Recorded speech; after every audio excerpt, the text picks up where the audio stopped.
Mu Parliament y'eggwanga nyaffe Uganda ebiteeso ebyenjawulo mwe biteesezebwa wabula oluvannyuma lw'okuba nga biteeseddwa bitwalibwa era ng'ababaka babiyisizaamu eri pulezidenti w'eggwanga n'ateekako omukono olwo nno ekibadde ekiteeso ne lifuukira ddala etteeka wabula buli tteeka erijja litera okujja n'ebirungi byalyo wabula ewabeera ekirungi n'ekibi tekibulawo newankubadde ng'ekyo kisobola okwogerwa bwe kityo etteeka erimanyiddwa nga li the Sovereignty Bill 2026 bangi buli aliwulira agamba nti lino lyandibanga akalungi bwe bakanoonya kaba kakufeffetta wabula lyandibanga lyakusomba kanaaluzaala n'ebizibu enfofoolo okusinziira naddala ku bantu abali ku ludda oluvuganya gavumenti si be bokka n'abali ku sayidi ya gavumenti wabula nga balina engeri gye beekuusa ku bibiina eby'obwannakyewa ziyite zi NGOs oba bakira ng'abamu balina omusimbi gwe bafuna okuva ebweru w'eggwanga kati vidiyo eno olina okuba nga ogiteekako eriiso ejjogi okwongera okubeera nga ofuna amawulire ku biki naddala etteeka lino eryogerwako eryongedde okuba nga lireeta olunaku olwaleero abakyala okubadde Edith Byanyima mukadde kekamu omukyala amanyiddwa nga Babirye Lilian ne MP Christine Nakimwero olunaku olwaleero bakoze olukuŋŋaana lw'abamawulire wabula bagamba nti etteeka li the Sovereignty Bill bwe baba nga balyekanyiza ne balyetegereza lino lizze okubeera nga likikijjanya eddembe ly'abakyala wamu n'okubeera nga baefunira akasimbi mu nsawo zaabwe kugambye nti byandirabikanga ebiyinza okuzibuwalira okutegeera okusooka wabula vidiyo eno gye tunaagitambuliza okugyongera mu maaso twandibanga tujja kufunamu ekinyusi kya ki ekigenda mu maaso. This so-called Sovereignty Protection Bill is being presented as a shield for the nation, yet in its current form it looks dangerously like a weapon against the people of Uganda. We must have courage to say so. Sovereignty is not a slogan. It is not a tool for political convenience. Sovereignty belongs to the people of Uganda, not to those who govern them. So when a law is introduced with vague powers, unclear limits, weak safeguards, we must ask, who is it really protecting? Who is it really targeting? Let us be honest. We have walked this road before. The Public Order Management Act was introduced for order, yet it has been used to restrict assembly and block political gatherings. Bigambo bya mukyala Edith Byanyima ku lukuŋŋaana lwe babaddeko olunaku olwaleero. In fact baakubisiza n'amasaati agaliko ebigambo ebigamba bin the bill oba nti etteeka lino saana kuteekebwa mu kasero mu mbeera emu oba endala mukwano gwange. So abakyala bwe batyo we beekandaze olunaku olwaleero. Kati nno mukwano gwange kanziremu nkutemeretemere mu tteeka lino. Tusobole okubeera nga ffenna tuli ku layini y'emu.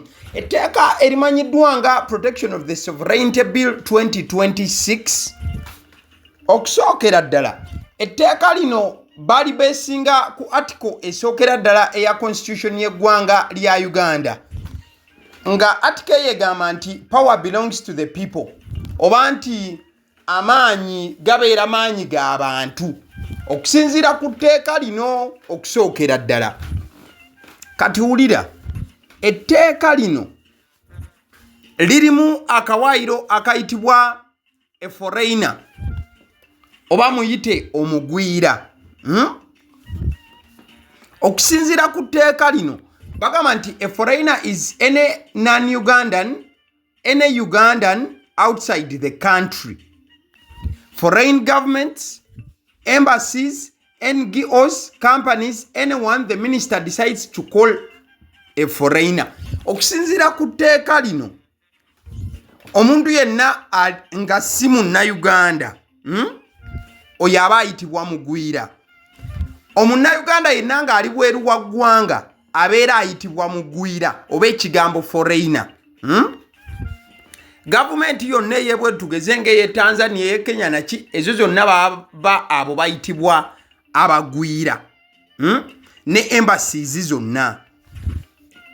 Kati wuliriza, singa omuntu minisita akutunulatunamu n'abaako engeri gy'ayisaamuko amaaso neyekenneenya, minisita alina obuyinza okuyita omugwira okusinziira ku tteeka lino.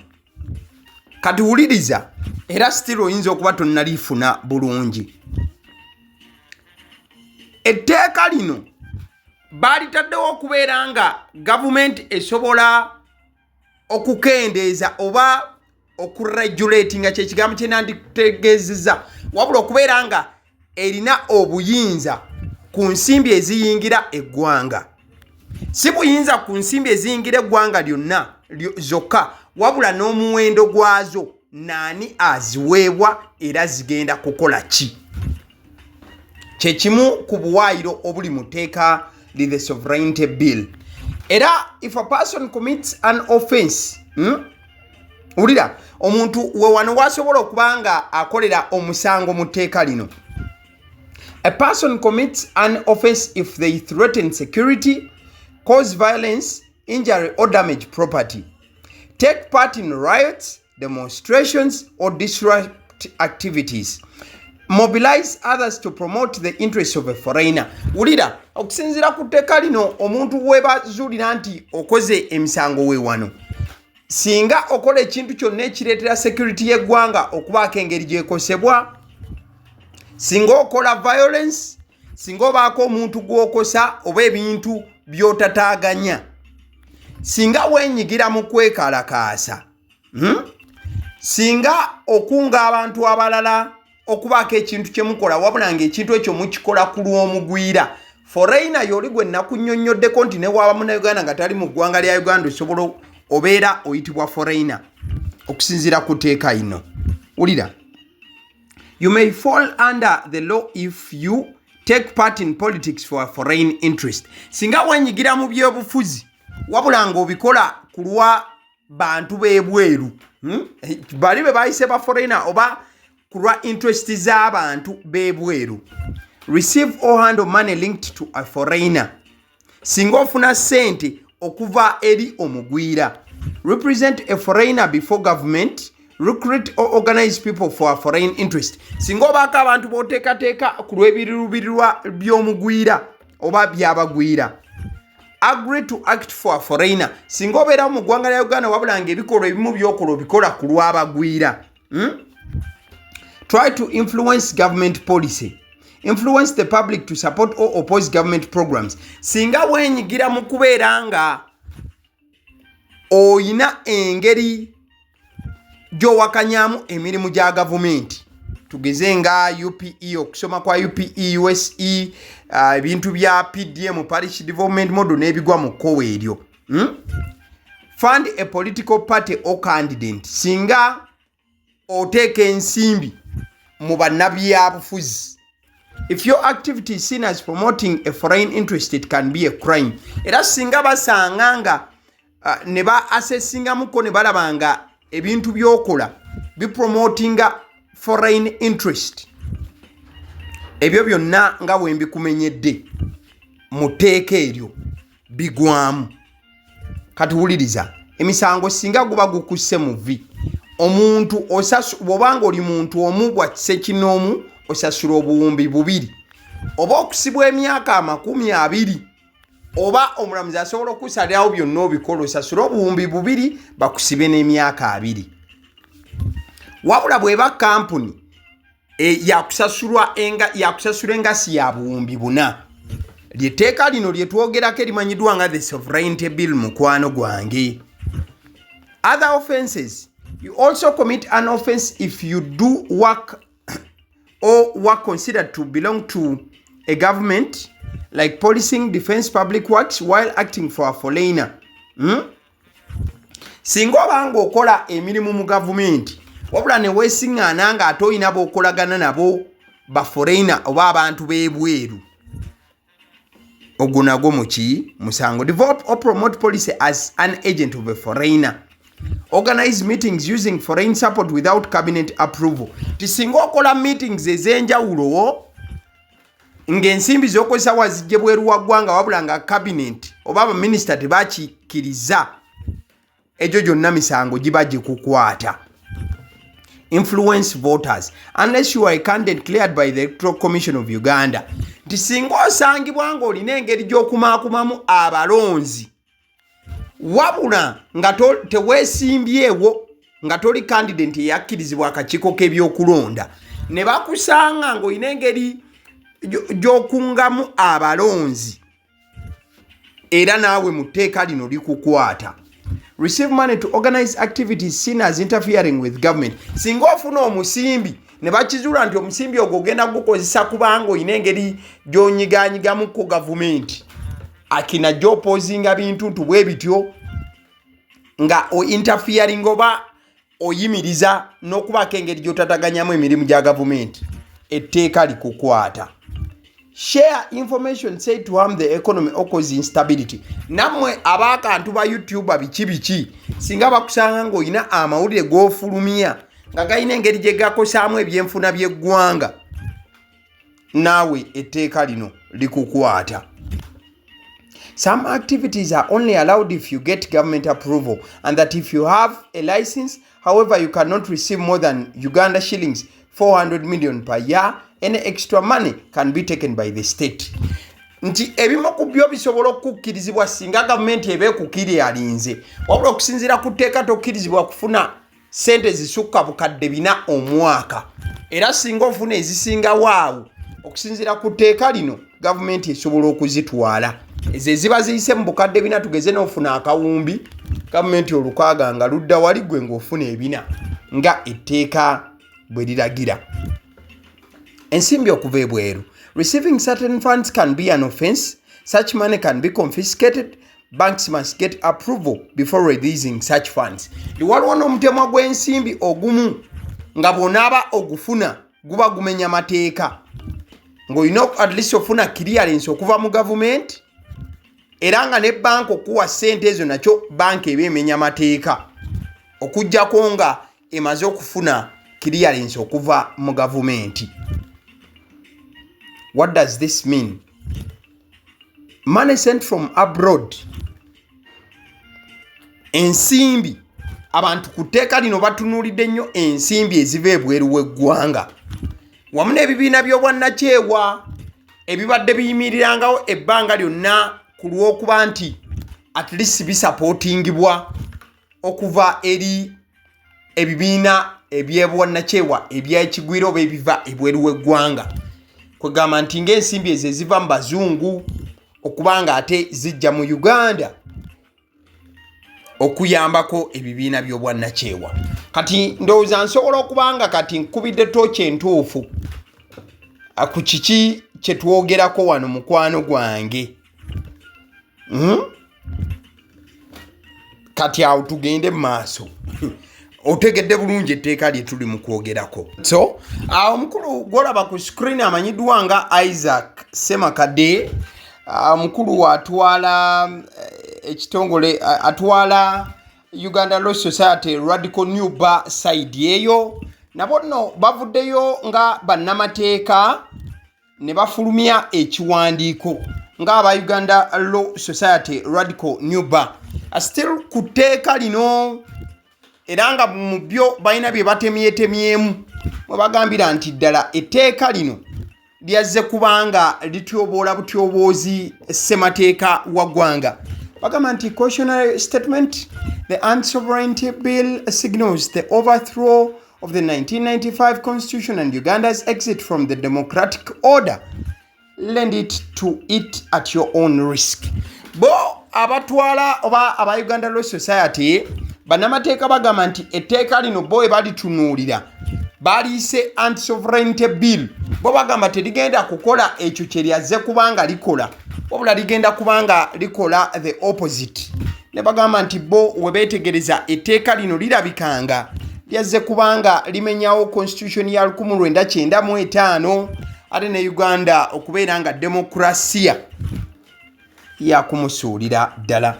Due to overwhelming public demand and the impossibility short 1 week deadline Parliament gave for comments on the so-called Protection of Sovereignty Bill 2026, the radical new bar governing council of the Uganda Law Society issues this cautionary statement. It is addressed to every Ugandan, to Parliament and to the whole world, investors, governments, multilateral institutions and friends of democracy everywhere.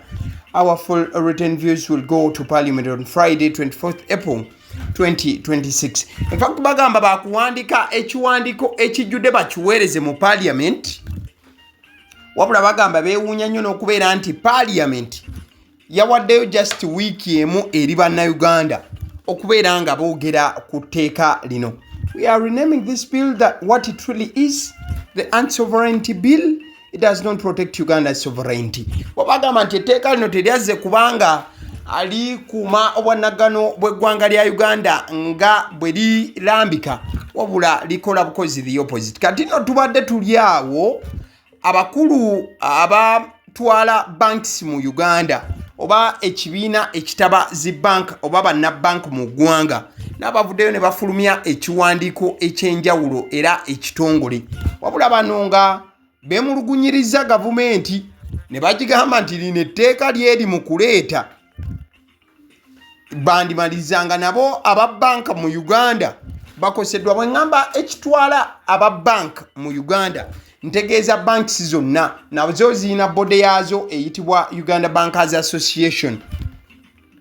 Bano nno bawandiikidde Attorney General mukulu abeeranga tugambe the Attorney General mumumanyi bulungi, saabawolereza wa gavumenti, abamugamba nti mukama wange muli mu kuleeta etteeka naye ffe ng'ababanka twandibanga ebimu ku byo ebiri mu tteeka lino tetukkiriziganya nalyo.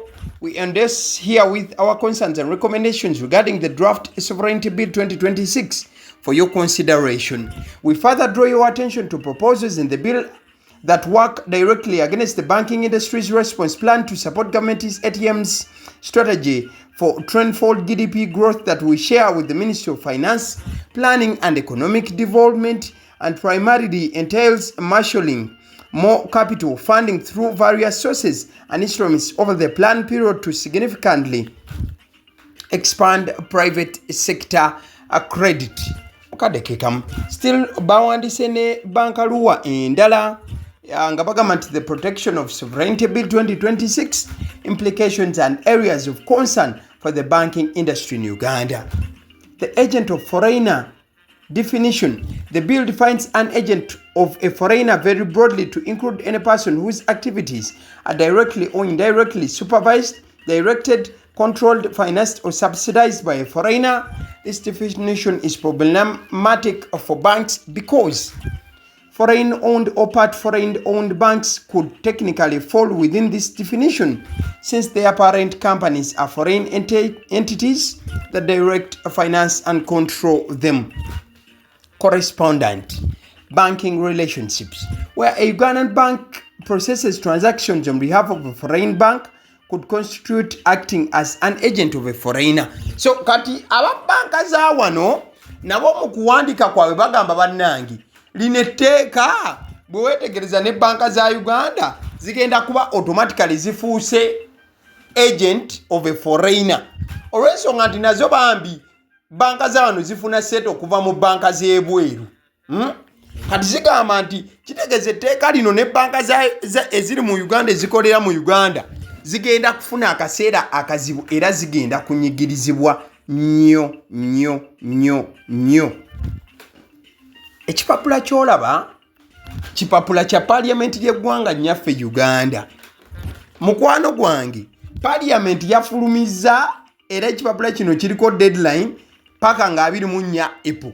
Mukwano gwange leero ziri ennaku z'omwezi 2. Parliament yafulumiza ekiwandiiko ekisaba bannansi muteekemu ebirowoozo byammwe. Wabula akaseera nga katono nnyo. Submissions should be delivered not later than Friday 24th April. Upon receipt, the committee will formally invite relevant stakeholders to a meeting to deliberate on the submissions regarding the bill. Mukwano gwange era wobanga oli Munnayuganda ng'oyagala waayo kirowoozo kyo yanguwa kuteeka lino. Bangi boogedde ne ku speed etteeka kwe liri. Ebifaananyi byolabye ebivuddeko bye bamu ku bantu b'etteeso olunaku olwaleero baatudde nabo ne bamaliriza nga in fact sides z'etteeso eyo naddala civil society organizations oba ebitongole ebyenjawulo byasibidde dda ekikookolo etteeka lino. Kafaananyi ke nkuteereddeko ka bank oli ng'ali mu kuggyayo omusimbi mu ddoola. Ebimu ku birala bye tusobola okwekenneenya okusinziira abantu abagoberera naddala mu ababeera ku mitimbagano wano. Omwaka ogwa 2025 eggwanga lya Uganda lyafuna obuwumbi bwa $. There was 2.5 billion in remittances. Kigambibwa nti Uganda yayingiza obuwumbi 2.5 mu nsimbi eziva mu bannayuganda okuva ebweru. Obuwumbi 2.5 era nti otunula GDP y'eggwanga at least yebeeranga 3.8% eya GDP era nga transactions nyingi nnyo. Era kigambibwa nti in fact ne government gye buvuddeko yasiima bannayuganda abali ebweru nti bakola kinene nnyo ku ekonomi y'eggwanga olw'ensonga baweerereza ddala omusimbi. Wabula etteeka lino the Protection of Sovereignty Bill 2026 ligamba nti tewali muntu oba kitongole kisobola kufuna bukadde busukka 4 okuva ebweru w'eggwanga. Tekiriiwo etteeka lino singa linaaba liyise ng'oyo yekka okubanga afuna akasimbi ako ayina kuyita mu misoso omulina okubeera nti ne minisita owa internal affairs ayina okuteekako omukono.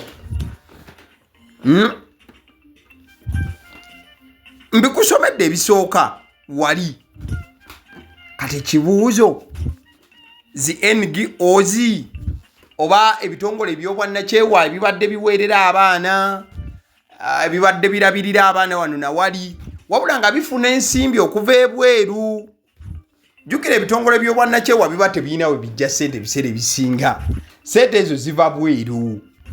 Kati kyobola nti bangi okuli omukyala Dr. Sarah Bilete n'abalala bakyasimbye ekkuuli ku tteeka lino. Bagamba nti etteeka lyandimalizanga ne zi NGOs zisaanyeewo mu ggwanga nnyaffe Uganda. Kyolowooza gwe Munnayuganda mu comment section osobola okiteekawo. Kale nzikiriza nkutegeeze ku bannaffe aba Honeybites bagamba nti bo omulimu gwe bakola gwa kukolera byakulya eby'abaana abadda ku masomero. Bwe tugamba abaana abadda ku masomero saabo bokka abadda ku masomero wabula n'ababeera ewaka balina package ey'ebyokulya eby'abaana mu line efaananako bwetyo. Gwe bakubire bukubizo bagambe njagala package y'ebyokulya by'abaana abali ku masomero oba abaana abalya ebyokulya. Balina ebyokulya yogera ku daddies, yogera ku binyeebwa, amawogola, yogera ku bagiya, yogera ku cupcakes, yogera ku donuts. Osobola okubafuna ku 0709 787508 ate era mukadde ke kamu bw'oba oyagala ku pizza size yonna era namba y'emu. Ate era mukadde ke kamu bakola ne cake eza buli mukolo, babayita aba Honeybites. Njagala n'okutegeeza ku bannaffe aba Alson Painters UG, bano basiizi ba langi era nga balina obukugu mu kusiiga langi era bamanyi ne langi ki egenda ku kizimbe kyo era mu ruumu ki. Tebasobola kuddira langi yandigenze mu kisenge ate ne bagisiiga mu ddiiro ey'omu dining ne bagisiiga mu kinaabiro. Nedda, Alson Painters UG omulimu gw'okusiiga langi bagukugukira ddala. Basiiga ebizimbe okuviira ddala ku ruumu emu paka ku makalina n'amakalina gwe bakubira bukubizo bagambe nti Alson Painters UG namaliriza okuzimba ekizimbe kyange. In fact ne bwoba olina ekizimbe nga kikadde nga olaba langi yaakyo efaanana si bulungi, Alson Painters UG bazze kugonjoola ensonga eno. Bakubire ku 0705 1936 be bannaffe aba Alson Painters UG. Aba Sedi Omusunsuzi lyerinnya eryange yenze aba Sedi Omusunsuzi, yenze atuula emabega w'omuzindaalo buli lunaku era ly'eddoboozi ly'owuliriza ku mukutu guno aba Sedi Omusunsuzi ly'eddoboozi eryo, era ng'omukutu kwoli gwe guno ogwagaliwo. Nagamba nti information yonna gy'olaba ku channel eno tetugattamu kintu kyonna ate tewali kye tutoolamu.